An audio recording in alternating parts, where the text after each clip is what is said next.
Releasing hatch. Please stand clear.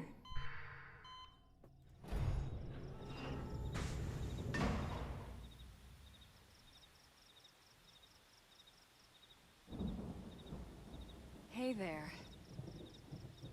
Looks like you're all in one piece.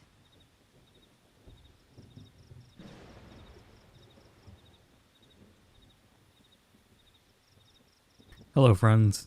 I know I'm live on Twitch. I'm checking if I'm live on YouTube.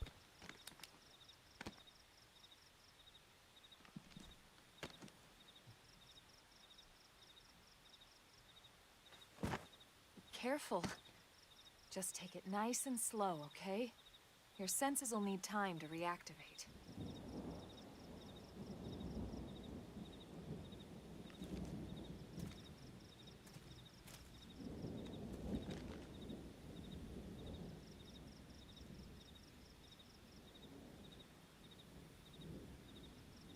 Your pod is the only one around that landed intact.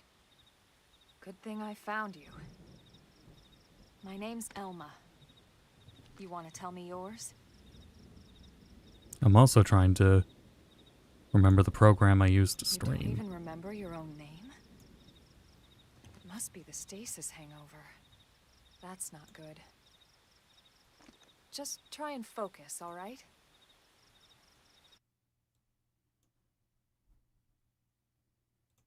I forgot the main character's name was Cross, so I just put Austin in.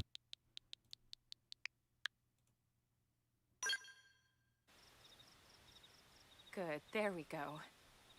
What else you remember? It'll come. In the meantime, I'll get you up to speed here as best I can. I'm gonna let this How are your limbs? cutscene go as I set Move? things up here.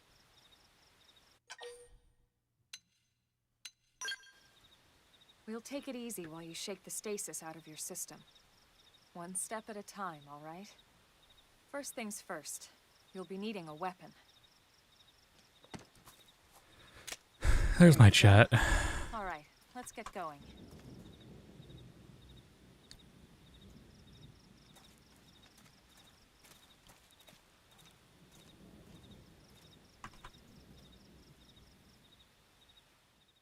There we go. Did, on YouTube, did any ads play at the start of the stream? I guess I'll let it go. For this one. Not a big deal.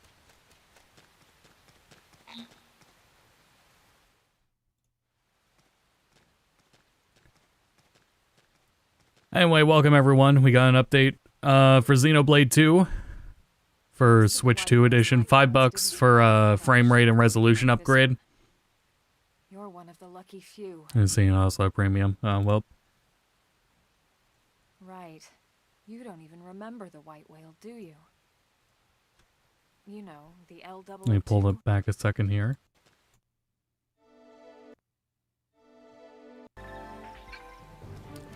The left is my footage back from when I did the first stream of this, and now we have, what's on the right as of today. The thing with this game and its resolution was originally it's 30 FPS on both Wii U and Switch, but on Switch it struggled more, and it had slowdown on Switch, and that's really obvious when you got into like New Los Angeles, how severe the frame rate was. Granted, yeah, so whenever the game... Sorry, I had a migraine today. I've just been working that off in the last couple hours, so bear with me here. The game was 30 FPS, and its game speed was tied to frame rate. So whenever the game dropped from 30 FPS, the whole game slowed down. It was most obvious in New Los Angeles. When you would walk through, it would basically be slow motion. On Switch 2, even just vanilla, like without this upgrade, without the $5 upgrade, it was a stable 30 FPS and there was no more slowdown anymore. It's one memory I'd like to forget. the game does evidently have resolution scaling too, and it was harder to see any resolution drops on Switch 2 with the Switch 1 version. But now we have a native Switch 2 edition that's a $5 upgrade, which is 60 FPS, which is really the biggest highlight here is the 60 FPS, and higher resolution. They said 4K. I don't know about that. It really kind of shows how tuned in they were for upscaling the game to just 1080 like they did.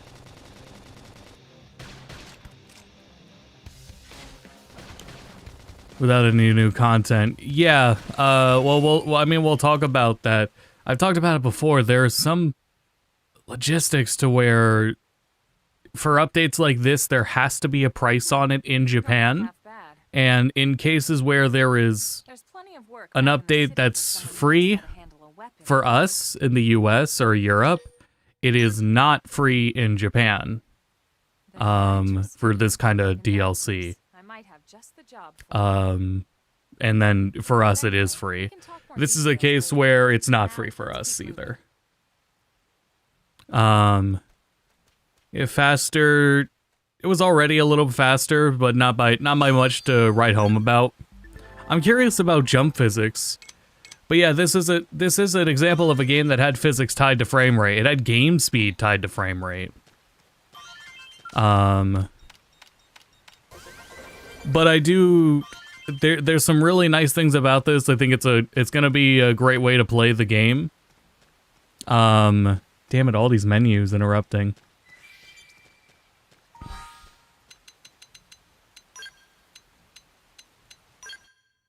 Yeah, it becomes more evident there. You get on that, it's New Game Plus on Switch too. Yeah, now's a good time to delve into it. I'm going to delve into it more. I'm up to Chapter 11, and we're going to play some of the game for a while after we do this comparison, and I was going to run around and do side quests and whatever, clear stuff on the map for a while. And then after I do that, I'm going to be continuing streaming over on Twitch for the night. But we're doing all this Xenoblade stuff on YouTube and take care of this first. Xenoblades get update? No, not like this. They got compatibility updates, but they didn't get frame rate or resolution updates at all. Just compatibility. Oh, the other thing is input delay. Every version of this game has had like pretty frustrating input delay. I could not find I also forgot about the jump button. It took me a while to realize where it was on Switch 2. Input delay used to be a concern. As of the Switch 2, either version you play on Switch 2, whether you buy the $5 upgrade or not, is gonna have less input delay. Thank God. But yeah, there was a frustrating input delay. Granted, the way you jump in this game already has baked in input delay, and controlling the mechs intentionally isn't like snappy, you know? So there's some give or take there, but it does feel more responsive. The thing with it though, yeah, speed it up just a sec here.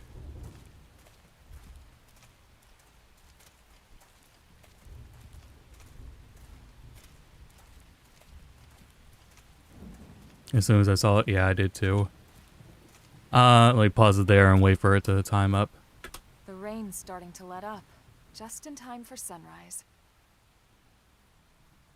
Follow me. I promise you're gonna love this. I think the main benefit of this would just be the frame rate. There are some visual caveats that become more evident at the higher resolution.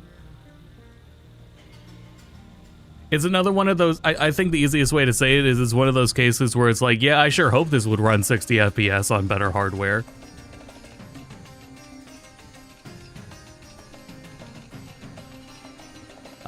Things like LOD and, oh, what's the word for it?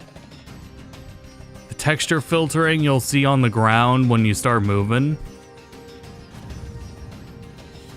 The anti-aliasing's much better though.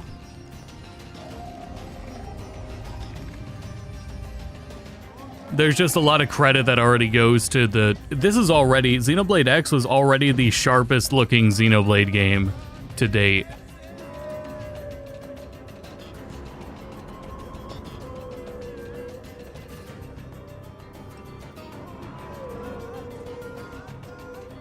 But they really... And I think Monolith really had it tuned in to where they had it. Pretty wild, huh? They're all indigenous, as far as we can tell. We need to learn to play nice with these guys if we're going to try and coexist together. Looks much better, yeah. Over on the Xenoblade upgrades. Oh no, I think this guarantees that the other Xenoblades are going to get their updates in time. Yeah, 100%. Oh, the motion blur's really diminished. Motion blur being one of those things about the game that's tied to frame rate. Because usually it is in games. You just definitely tell there was less motion blur.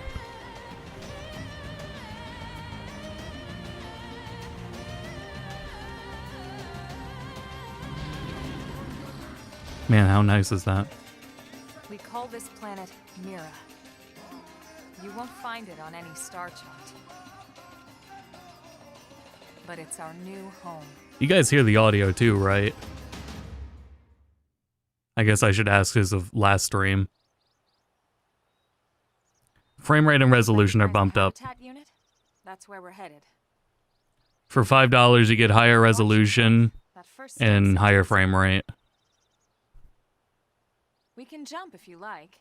You could handle the fall. I did find places where here's the caveat on the frame rate. I keep letting the cutscene play out.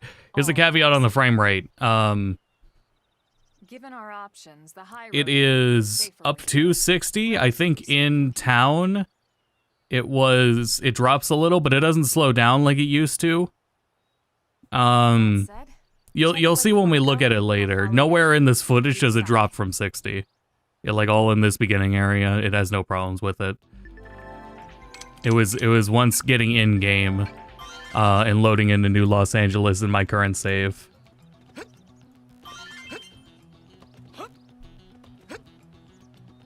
Yeah, and maybe the jumps look fine. Yeah.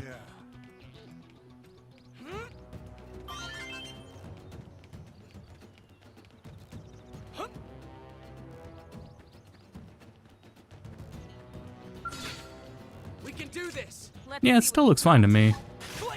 I was gonna say, like, on my TV, it felt like, yeah, this should be 60. Oh, sorry, the frame rate caveat. The menus are 30 FPS. UI is 30 FPS, still. I noticed that when opening stuff, that's hardly a big deal, but menu navigation is still 30 FPS, and that's kind of annoying, because if it's a JRPG, having the snappy menus from 60 FPS is nice, but that's not here. Granted, it still has its other advantages, and for this game, I can already tell you, the less input latency, the better. But it is kind of annoying that the menus themselves are also not 60. The first 3 games, no, Xenoblade X is a spin-off, technically. Granted, this game is built like an MMO, and it is narratively not the same kind of structure you would expect from the mainline games at all. Very much your character is just a guy. He is no Shulk. Yeah, X is standalone. He is no Shulk, he is no Rex, he is no Noah. He's just a guy. So if you want it, and you would definitely expect the most like MMO gameplay in all senses from this game. Pseudo MMO would be the word, because it does have online components. And Phil and I did some missions together, though it was just some light farming. We really didn't bother with it much outside of that for a little bit. You can add other characters, other players' characters to your party for a little bit, and if they're higher level in, that could be helpful. At least upgrades for the Xenoblade games. I'm expecting it now, yeah.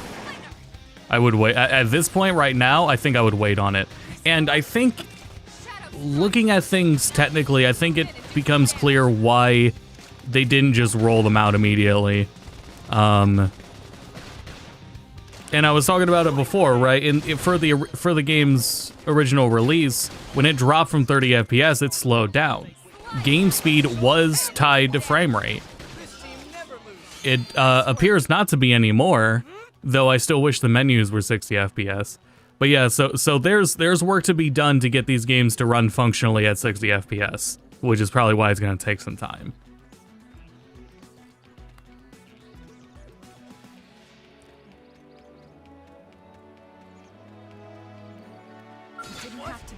A lot of MMO aspect drops a lot of MMO aspects. I don't know if I'd say a lot of MMO aspects, but it definitely is.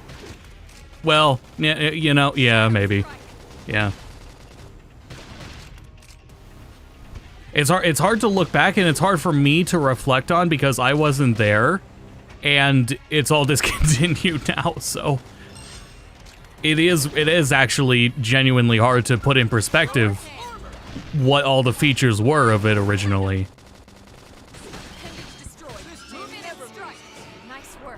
So for anyone that does have played it originally, I kind of, at the moment, still have to take your word for it. Emulation on Yuzu, well, there you go.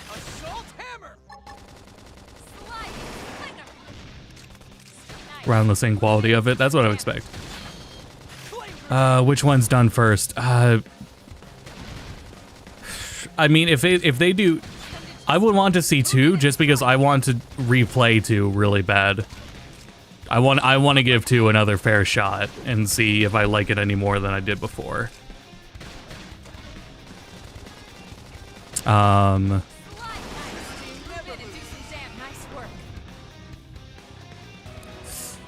3, it's hard to say. 3, I want to see be 60 FPS with, like, the absurd party size of 3 is still really fucking cool. And then 1 I would still also want to see, because a lot of 3 and its chain attack mechanic is kind of watching cutscenes and watching supers go off. So yeah, that would be nice, but input responsiveness, 1 would have like the advantage there.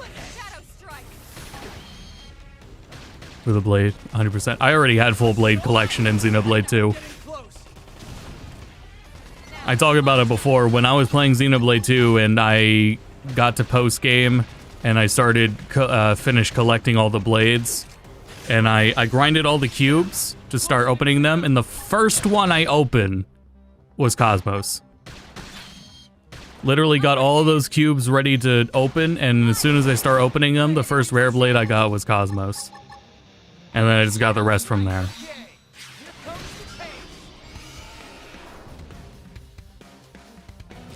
I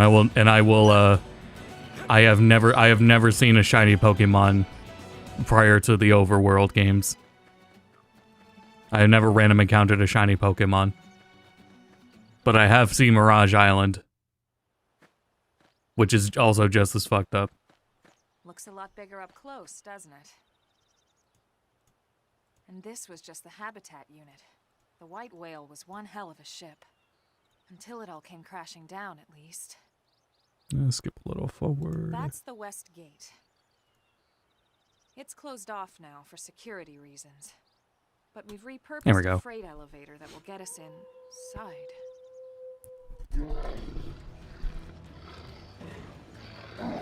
But yeah, I need to give Xenoblade 2 another fair shot. Riled.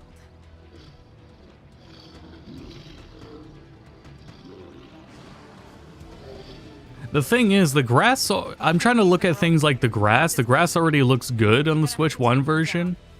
You ready? Her hair looks better, Elma's hair looks better, but the thing is that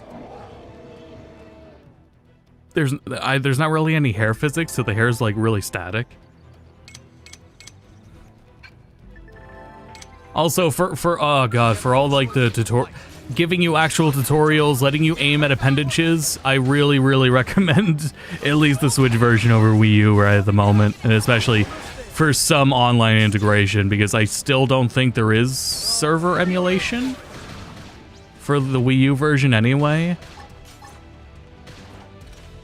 But yeah, being able to aim at appendages. Sorry, I keep peeking the mic. Being able to aim at appendages and shit in the Switch version,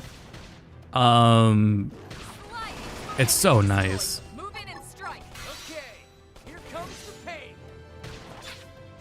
I had another point to make here, but I think it'll come back to me. Oh, I was gonna talk about one thing was when Xenoblade X came out, and I was, what is it? Phil was streaming my friend Phil was streaming some of it on his own. I pop into his stream and it's 60 FPS in his stream. And I'm trying to think, how's he doing that? And I realize he's using an AI frame gen. Like, how are you getting that to work? He was running lossless scale on Steam, and people can use this technique. You can use lossless scale on like Steam to run frame gen on an OBS preview. Just use the frame gen on the OBS preview window, and then you'll get 60 FPS out of a 30 FPS console game. Now, it's still going to have input delay, and you're still going to be playing through OBS. But for a little bit, it was nice. I'm glad we don't have to do that anymore. I just thought that was a nice little like hack, though. That was really funny. Yeah, I'm glad we don't have to do that now, though.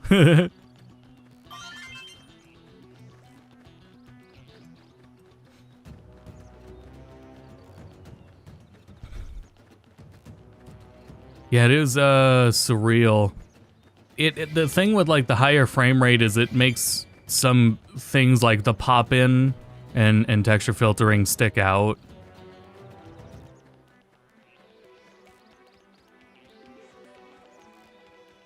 But I mean, I guess I'm just glad we're here. It's really the only thing I'm caught up on is the menu still being 30 FPS.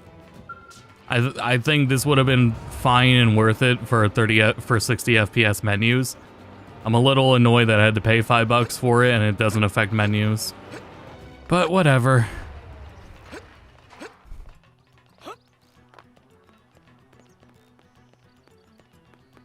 Go ahead and catch you up.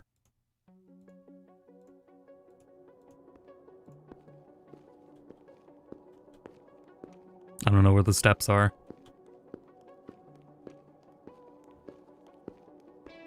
There we go.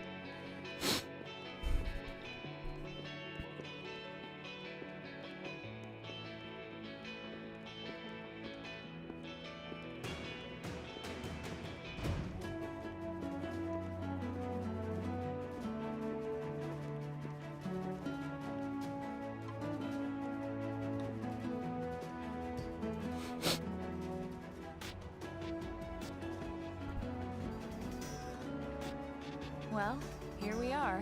Not too shabby, huh? For a giant beached spaceship, anyway. But, like it or not, this place is our home now. We took the name from the city it was modeled after back on Earth. I still have to admire, like, how far they got with this. Like, on the Switch in the first place. Welcome to NLA. Because the Jaggies aside, this is really sharp. That Switch 1 version is really sharp. You know? And so it was that another lower res, but came to like join our sharp. band of refugees. Together, we resolved to forge a new way of life here on Mira. Come what may. I'm a fan of where the motion blur got tuned down to. I'm glad that happened. Truth is, we were adrift, heading into the unknown. And of course, Monolith was improving their upscaling game from every Switch game. That's why 2 also might desperately need it, because 2 is such a blurry game, and 3. The sooner those get it, the better, because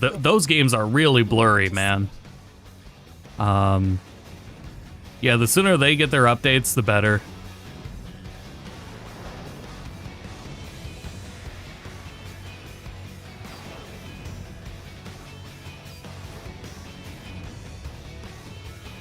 And yeah, from Monolith specifically, I guess we would, it's fair to expect more updates. Why is that color different? That's gonna bother me. You see how the black backgrounds aren't the same? Whatever. All right, let me cut to my actual gameplay here. Let's see.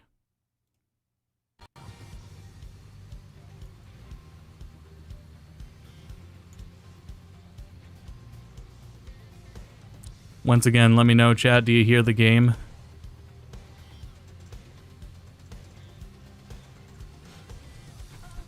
While you let me know that, I'm gonna go out into the living room so I can play from there. And ideally, both chats are already up over there.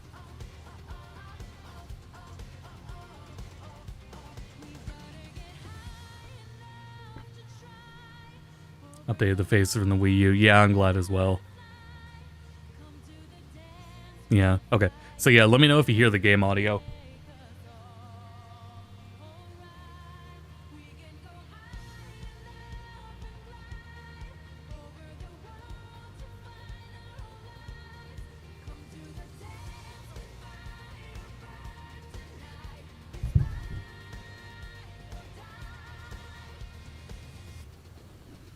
And let me know if you hear me.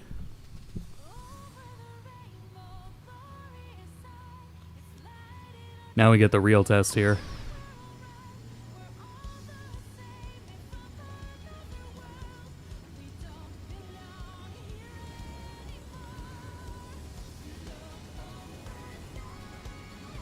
Yeah, let me tell you, when I first got the mechs, my first break from this game was when I unlocked the mechs.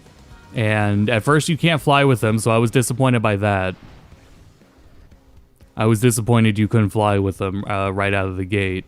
So you're just walking around with them like this. I was disappointed by that. And then when I could fly, I was disappointed by how much the Switch version lagged. And dropped in frame rate and slowed down. And was like the input delay too. So Switch 2 version fixed that. But now we got a 60 FPS upgrade on top of that. Very nice. But yeah, this isn't maintaining a perfect 60 in the city, but it's not slowing down.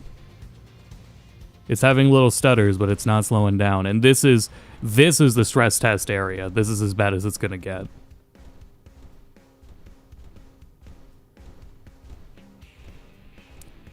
So having it be fine here is good. But then yeah, you step into menus and they're all still 30 FPS menus.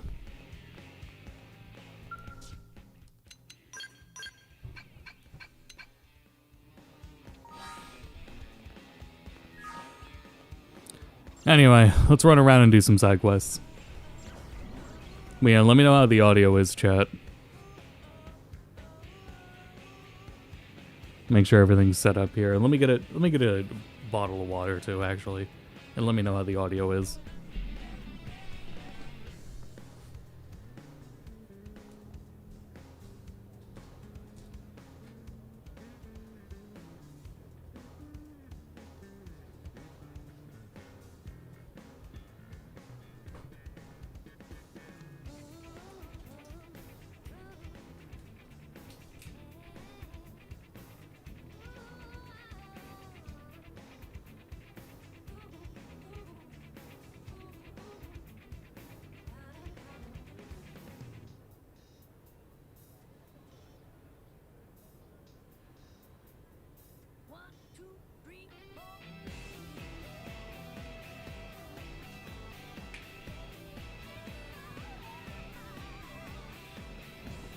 Oh, shit.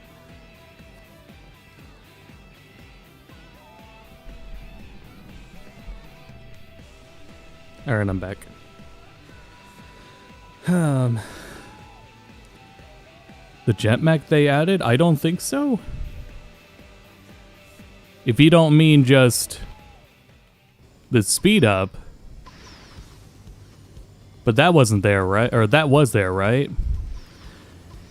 As you can tell, I'm not fully prepared to do like a port review of this game still. I definitely fell off of it and was disappointed when when I first got the mechs, I was just really disappointed and it turned me off for a little bit. Now it's like I'm coming back into it off of like months of off time. And now I have to essentially relearn it. If anyone is learning and getting into it, the in-game tutorials for the Switch version are way better than they were originally. But I also recommend Enel, E-N-E-L, Enel's YouTube channel. He has a ton of great tutorials and guides on how this game like actually functions, down to how you're going to be building armor and valuable skills and everything. Heavily recommend his channel. But yeah, I have to get back into things from there. My characters right now, I'm pretty sure I'm over leveled and over geared and everything, just because I was enjoying just doing so much grinding.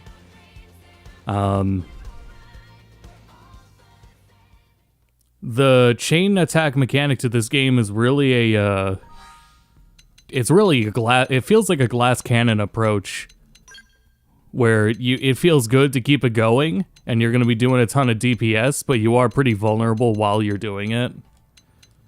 And I will probably we'll probably get a look at it later once I get into it.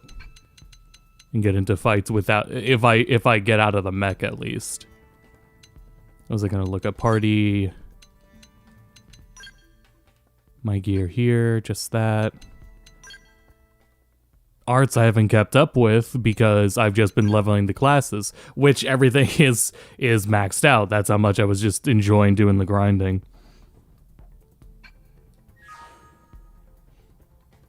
Character affinity missions. Oh, no, like look at all I have to do, dude. Nah, there's a lot I gotta do. There's too much to do. This is another, it's too overwhelming how much there is to do in this game, man. So, that being said, yeah, you're gonna get your money's worth out of this game. Goddamn, is there a lot to it. Here we go. Alright, that works out.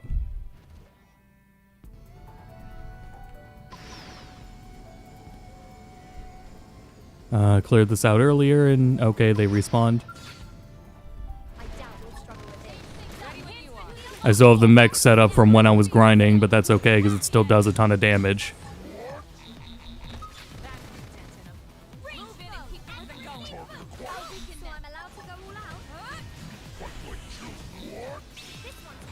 One big thing I appreciate is being able to do the soul voices without nearly... Oh, shit, I got out on accident. Without as much struggle.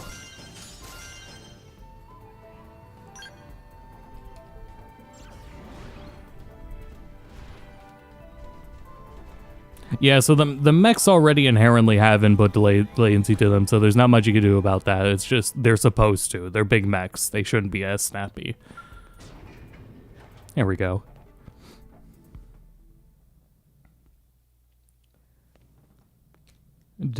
Or dying genre. Not with, that is a good question. Because it's not just with, I mean, with, anyone our age. Anyone our age? No. But, younger people? Possibly.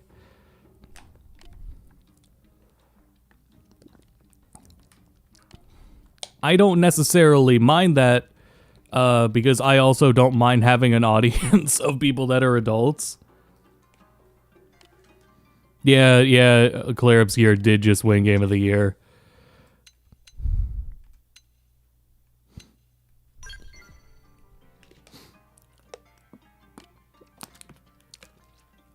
So that's true. I'll tell you what prompts that after we get through this.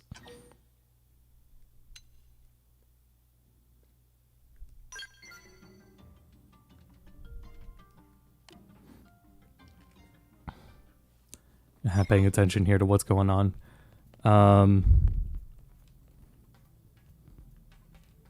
There was a reason. Yeah, so dying might not be the right way to phrase it. But it might not be a genre that as vibes with them as much. There was a recent headline from, I think it's Automation is the outlet that's based in, it's an outlet based in Japan. They have an English branch though, and they were talking about how interviewing kids, a lot of kids are familiar with RPGs that are essentially only Pokemon. They are not familiar with Dragon Quest or any other real JRPG like Final Fantasy. No, not familiar with at all, because the development cycles of all of those games fully outlast a childhood.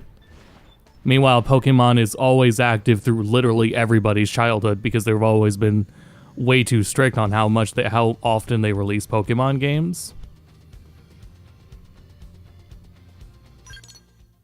Because game development takes way longer than it used to. And maintaining the pace of Pokemon is what keeps it relevant to kids. And that is a factor to consider. But dying, I don't know if I would... I don't know. I don't think so. I also wouldn't be concerned with it either. And I've been talking about this on my Twitch in general because there's a conversation of accessibility that Dragon Quest VII has been bringing up, because Dragon Quest VII is a really pushing it. How pushing how far you can make a game more accessible and taking away friction before you're going too far on it. What are we doing over here?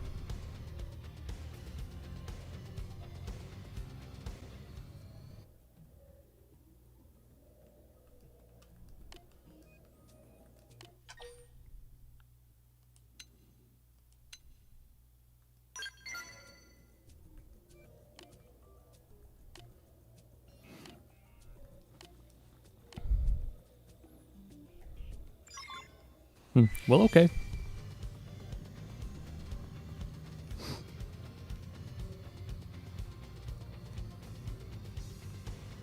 Exactly, yeah. When Glare Obscure gets Game of the Year, it's hard to say it's dying. So that wouldn't be the right way to ask the question. It would just be...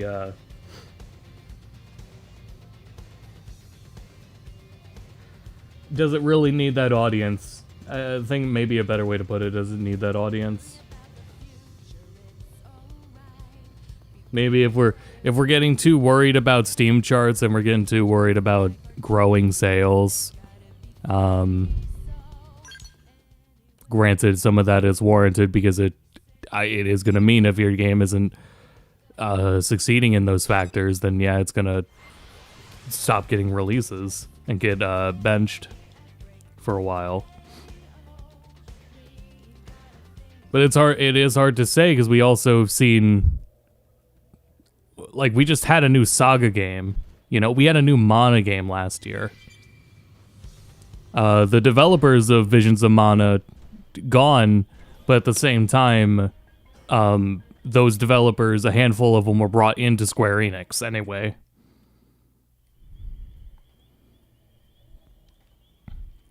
Team Asano's output is pretty damn ridiculous.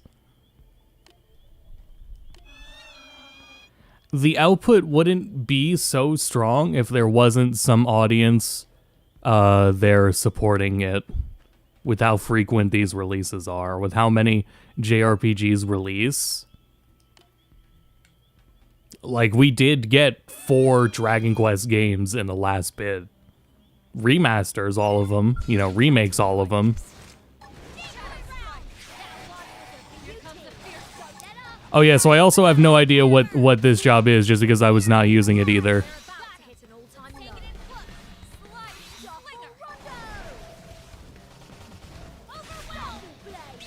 So that's certainly not helping me here either.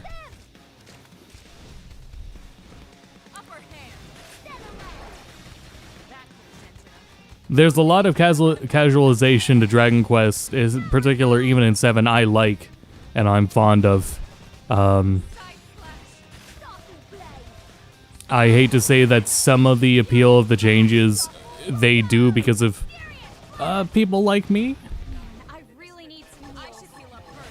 I think there's another question just to pose if the goal of the accessibility is bringing people in to try your game and get their foot in the door.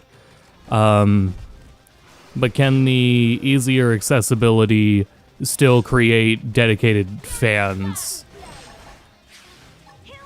And the more I've thought about that, because I posed that question like the other week on stream, the more I thought about it, I think it still does. I think ultimately, maybe it's not as deep as I think it is. Maybe it's just that it can suck to see that, like, it just can suck to see that friction get diminished over time.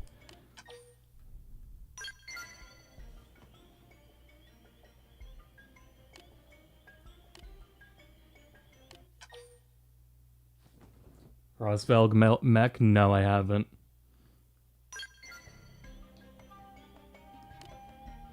Yeah, even with Visions of Mana, like, it was NetEase making a decision that didn't even have to do with that.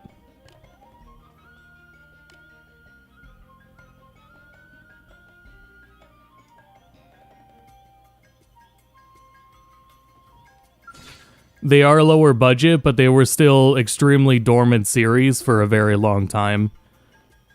They're low budget, but it could be worse. Because what they... I mean, all the heads of all those series have still been at, like, Square Enix the whole time. And their series have just literally been dormant the whole time. Before they were working on any new low-budget even versions or games at all. Oh god, there's a number of side quests I've been ignoring because I do find it frustrating. Some of the side quests in this game a bit frustrating with the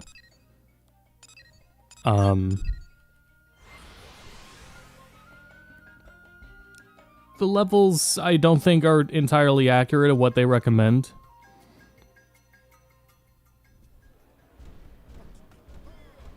And when you commit to affinity missions, you're stuck in them. A good example, there's one that's like literally still in here I haven't touched. Just because I watched Phil start this one. And some of it is because some of these were originally DLC on Wii U. So they would not have even appeared until you had bought the game. Or like you were already like into the game. There's one of these ones, and you check it, and it's like recommended level 32, 46, this one, 25, it might have been that one, where it's like, no, it could have been this one, 47, no, 50, 25. There are ones that just, like, the levels of the missions and the enemies you're going to be fighting are not the same. And because you can't back out of affinity missions after you've started them, you're kind of fucked unless you have a save, or you're depending on a borrowed character to get through them, maybe. Because you can just borrow a player's character who's higher level than yours.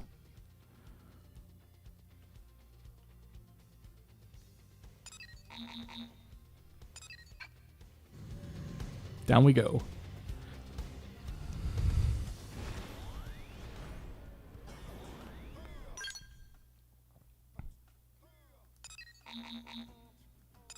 Oh, because everyone else isn't out of them yet.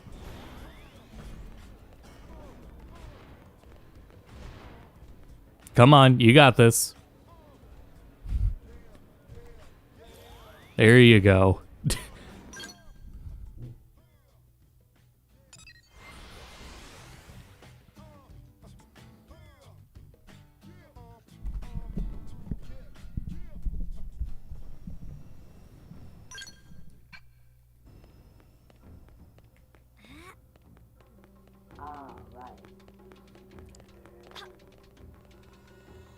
Here we go. A praiseworthy effort.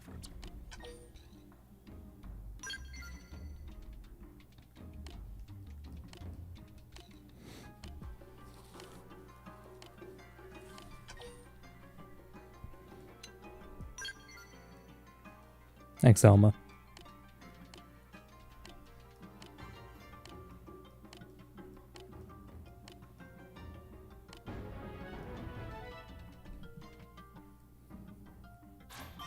Okay. Let me see if I can make my chat larger here so I can lean back here. There we go.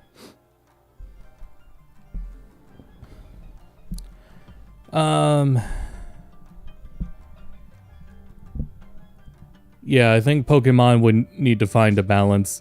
The thing with Pokemon, and as we've seen, I guess I'll talk about this because I don't know if I talked about it last time I was live on YouTube.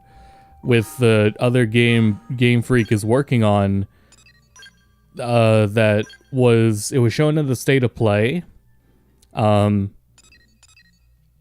thing with that game is, it's heavily outsourced. It's heavily outsourced because Game Freak is a dev studio of like 100 or so devs. It's not more than like 200. It's not even close to 200. It's closer to 100 than it is 200. Game Freak is a small studio, and frustratingly they insist on remaining small. For the largest like franchise in the world, that sucks that its main developer studio is that small and does not do the same kind of outsourcing. Because as a franchise, they have a lot of moving parts in terms of merchandise and everything that makes it less reliable to stick to that schedule if they do more outsourcing and have more studios to manage on deadlines and everything. And again, and I saw this comments come up on one video that, so I should say that that's not really excusing it, because there is still literally a fault and an issue to this, to Game Freak and to the mainline Pokemon games, that it suffers.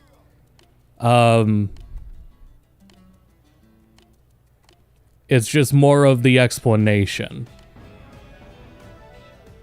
Before we think of like, how does Game Freak improve, we kind of need to know this, right? It's not trying to excuse it, it's trying to put things into perspective so that we can understand how they could improve it, or why it's like that. 207? Okay, that's grown some. A lot is constrained by Game Freak's technology. It's the same thing with like Intelligent Systems. Intelligent Systems is a smaller studio, and like for Fire Emblem Three Houses, we did talk about this. For like Fire Emblem Three Houses is like a Koei Tecmo game, because Intelligent Systems is not large enough at all to produce the game the scale of Three Houses. They are really relying on the engine framework that Koei Tecmo has now provided them too. So it is a similar situation there. And that's why I guess Monolith gets reached out to a lot, is because with its studios there. There's some to it, like with, what is it? Creatures is in charge of models, right? And animations. They're in charge of the models, at least. But they also have, like, are a part of owning Pokemon, too, anyway.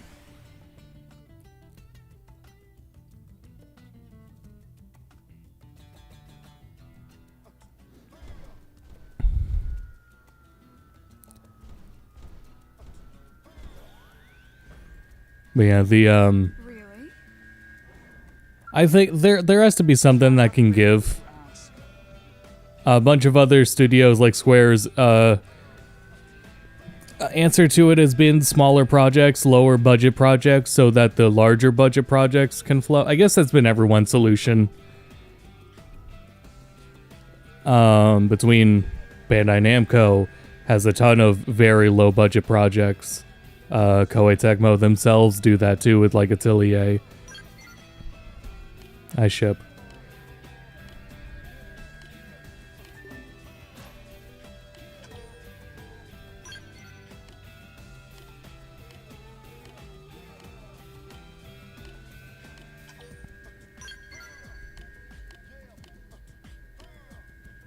God, there's a lot.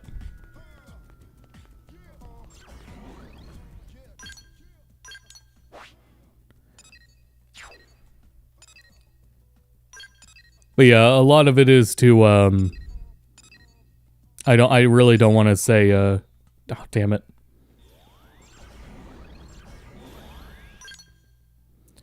Like with Legends ZA and how Legends ZA plays and everything. I've enjoyed it. Though, yeah, there would be no excuse for that game to not run at 60 FPS. Like, yeah, I sure hope that would run well. You know, I'm glad it does, but it's like, man, I would sure hope that runs at 60 FPS on Switch too. Because it visually really doesn't have that much going on for it.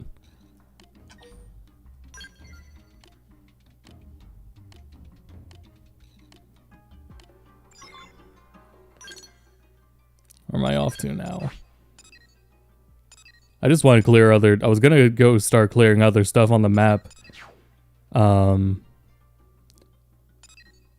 Just because I want to get into some combat instead of running around.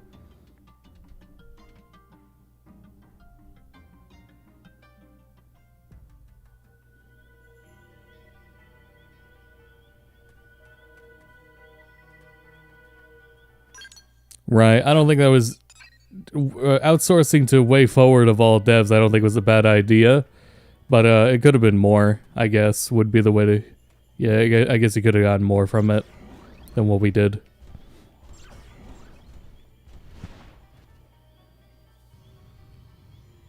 Though it's been so long since that situation, I don't remember what its caveats were. I didn't remember there were some.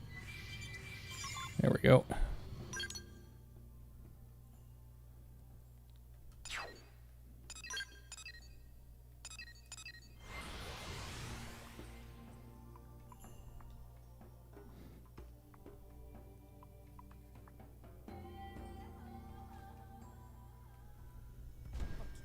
And poaching level 5 developers, huh?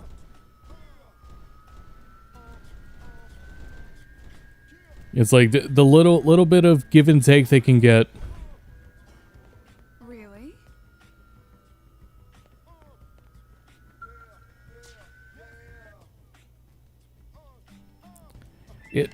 How it is with the upscaler that they use. Oh man.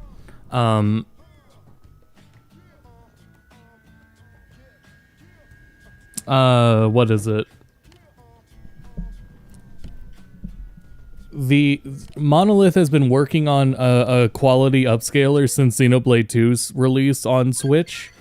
So between Xenoblade 2, 3, Definitive Edition for 1, and X, the upscaler has been slowly improving with each of those games. And by the time they got to Xenoblade X, it looked its best. So they fine-tuned their upscaler to be as good as it could be for 1080p output. Now we're talking 4K.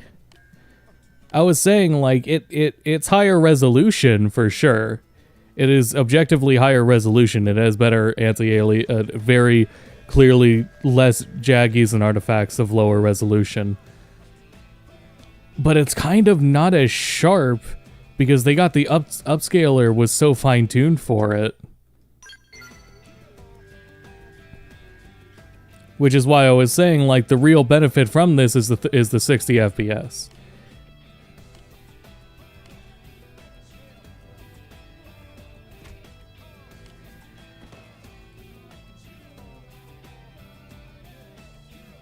Sometimes I've been seeing, like, by the way, I got a new retro tank upgrade here, right?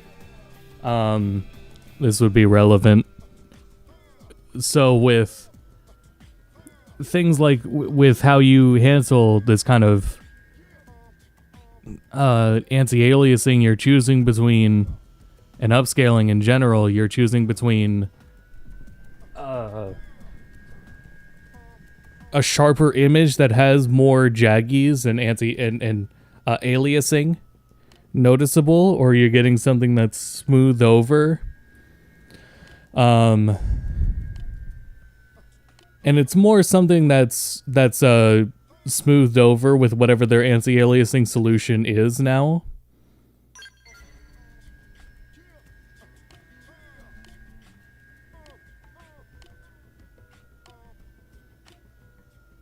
I think it more or less comes down to the anti-aliasing solution that they used.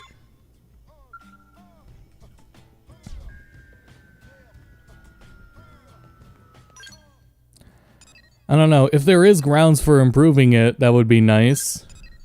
Though it already took this long to get it out there, you know, so I don't know what to expect. Oh yeah, with the fast travel, the mechs come with you.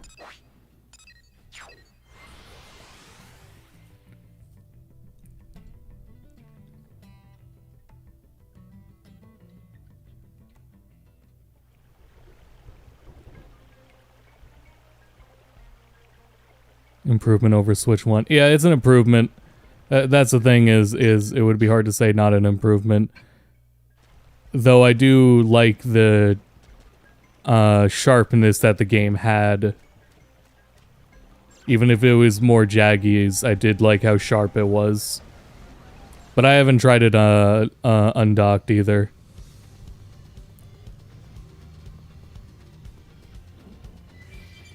And the things like the texture filtering, like those, usually with upscaling, you have to adjust those too.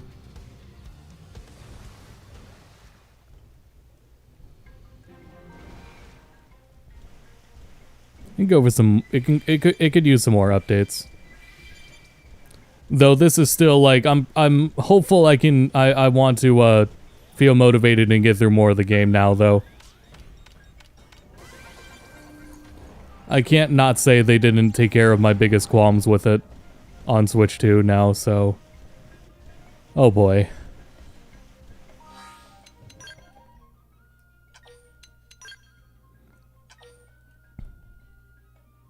That DLSS. It's because of it's their own proprietary engine that Monolith uses.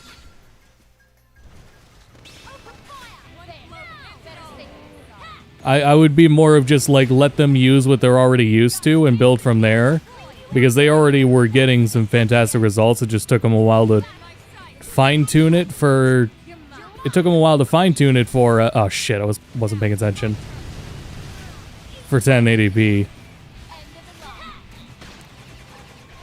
I don't know, I would have faith, because if you look at how blurry Xenoblade 2 is compared to Xenoblade X, and it's like... There's hope.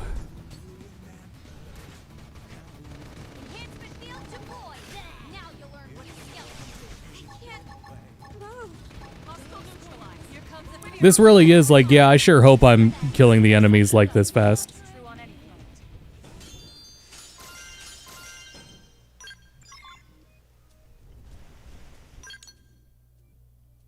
Weird shimmering on Switch 2, it's not apparent on Switch 1. There's room for improvement, yeah. Isn't really one to update their stuff. When it comes to Monolith, at least I am hoping so.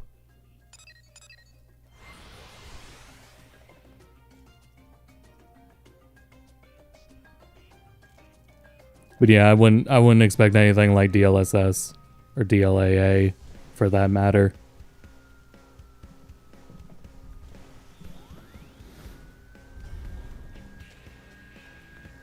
Really? Maybe the next mainline Monolith game afterwards.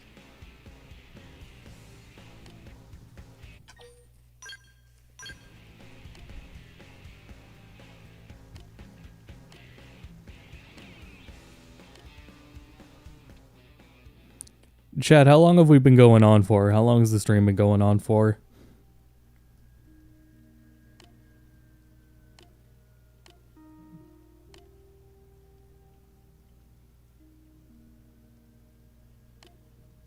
Most games use right there.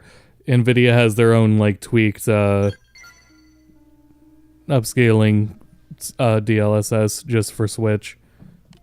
With how much they've already been involved with the hardware from the beginning, that makes sense. And it's gotten good results too. But yeah,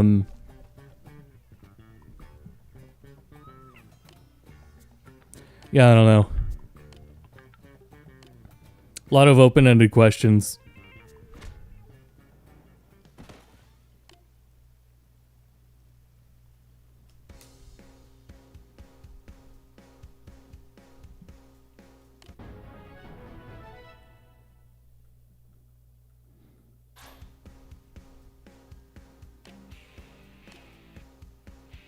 I don't want to be I hate ending up like I haven't seen anyone really throw the criticism at me, but I don't want to end up like too much of a fence sitter on things. I would just say like I mean, I paid the $5. I'm going to be a little critical of it. I wish it was I really hope they update it because this could still be better. This is certainly, as someone who literally dropped the game for a little bit because of the performance issues on Switch, I'm pretty happy now to continue playing the game and get through it. And then as we were talking about with Pokemon, like I didn't buy that DLC for Pokemon for Legends EA. I'm not buying that. That's not worth it. Stella's busy. Goddamn.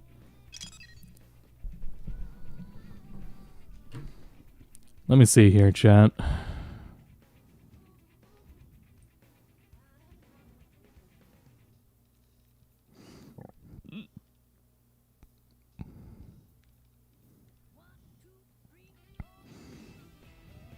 I think we'll go for another couple minutes here, right? I did start this stream later than I wanted to.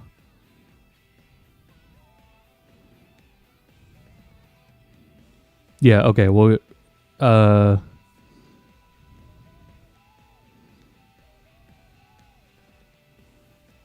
here we go.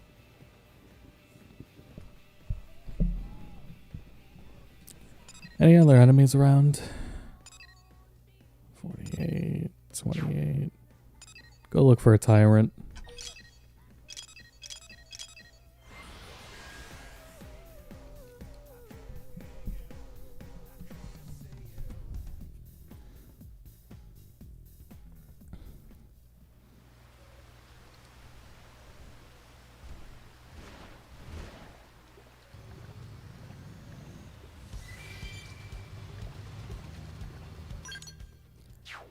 Yeah, I don't want to call it fence sitting, but I do just want to... what I like to do is just hear out other perspectives. And at least try to find the logic in it when it comes to video games, of course. Let's see. Oh, right in there. Yeah, fuck it, blow them all up.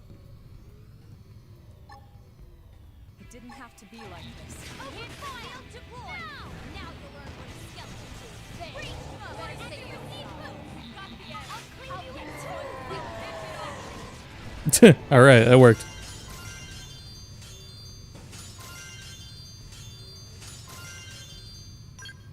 That Phoenix ability is so cool.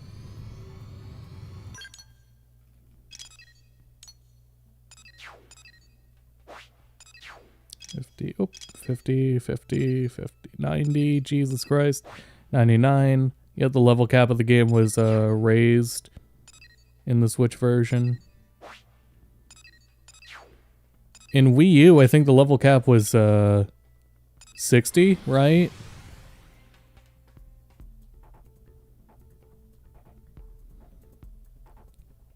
New CEO. The new CEO of Nintendo of America has been at the company since the early to mid 2000s. No, she's not. The one thing Doug did do was what is it? There was a new types of localization that he started that's still going on. I forget which ones. Someone in chat had talked about it before. But they're still doing that. I think it was Breath of the Wild literally just got updated for extra localization. Granted, it's a localization you can only play on Switch 2. And that's just more support for more languages, basically, right? That's what it is. It's bringing in more, supporting more languages. Otherwise, it's right now too soon to say what decisions might be made there. Thai support. Oh, okay. Well, that's separate. Then. And Portuguese, Nintendo in general. Yeah, yeah. Oh, there you are.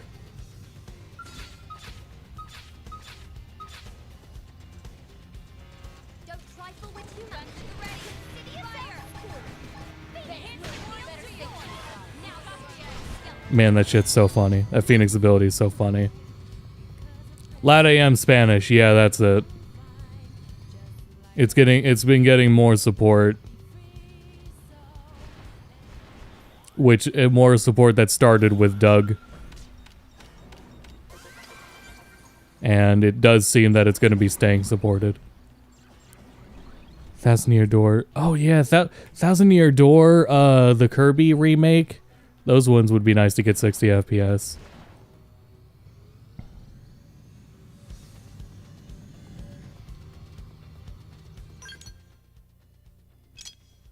Oh, that's right.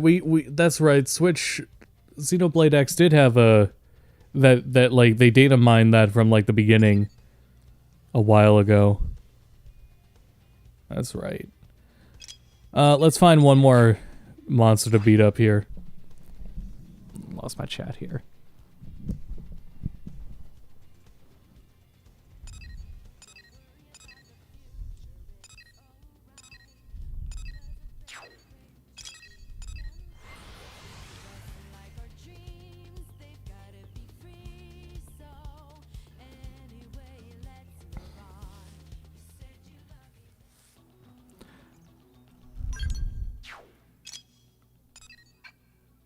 Oh, but that's going to be in a cave. Yeah, let's go check it out. Because I would like to at least get a fight in that shows the combat system. Did I change the camera?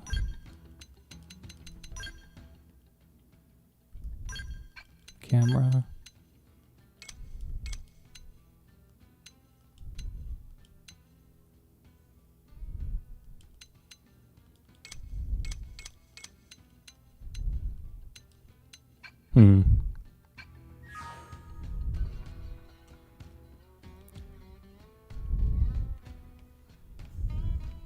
Oh, there we go. Okay, no, it was just that opening camera. I walked into another area.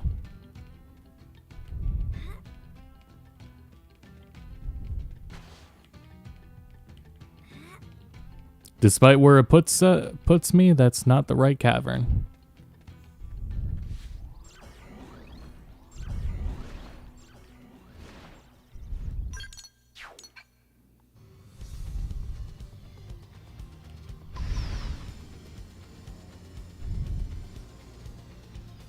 Might be down here.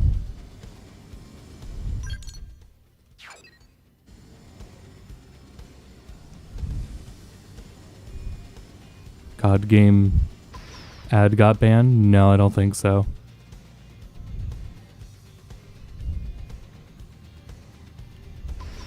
Up, up, up we go.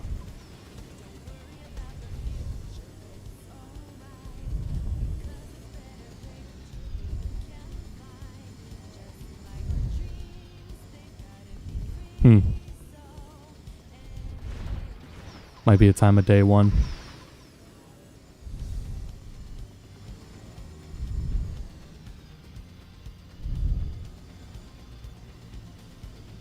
Unless it was down here and I missed it.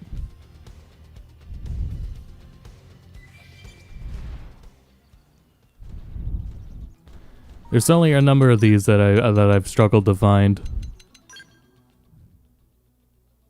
X is like comfort food. I can totally see that.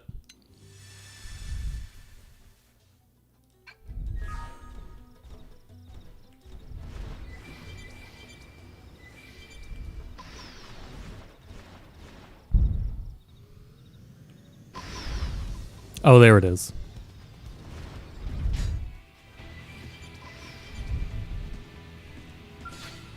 Oh, it's just surrounded by higher level enemies. There we go, there we go.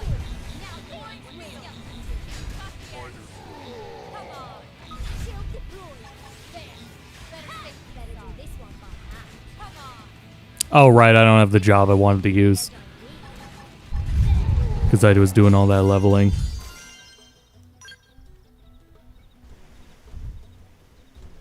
Yeah, definitely for the gameplay approach of Xenoblade X would be the recommendation for it. Goddamn tons to do. Tons of quests, interactions, and world building. It's lacking in narrative because that just simply isn't the focus of it, and that's what sets it apart from the main Xenoblade games. But it is like, it's almost overwhelming to a degree. But yeah, at the very least, it's significantly more comprehensible with how they treat it in the Switch version. But